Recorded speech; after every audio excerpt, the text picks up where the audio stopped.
сначала клеила дом, а потом я захотела все раскрасить, чтобы она была красивой.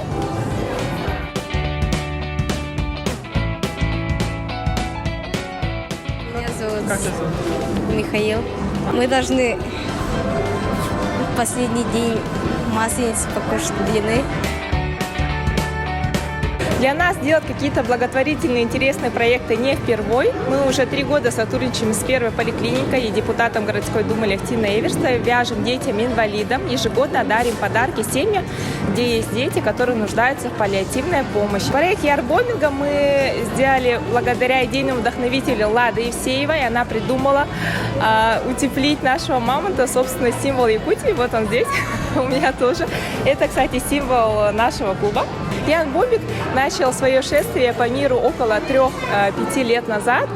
И в каждой продвинутой стране, в Турции, Японии и так далее, есть прямо целые площадки, где вязальщицы собираются. И это проводят как-то так правильно, очень свой досуг, очень модно. Сейчас вязание снова вошло в моду. Сегодня моя воспитанница Тихонова Сильвия показывает школьникам, как можно изготовить оригинальные аксессуары.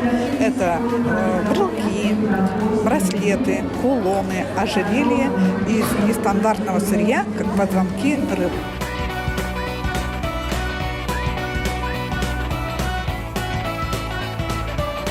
Я из соломы делаю тетю, чтобы ее потом сжечь.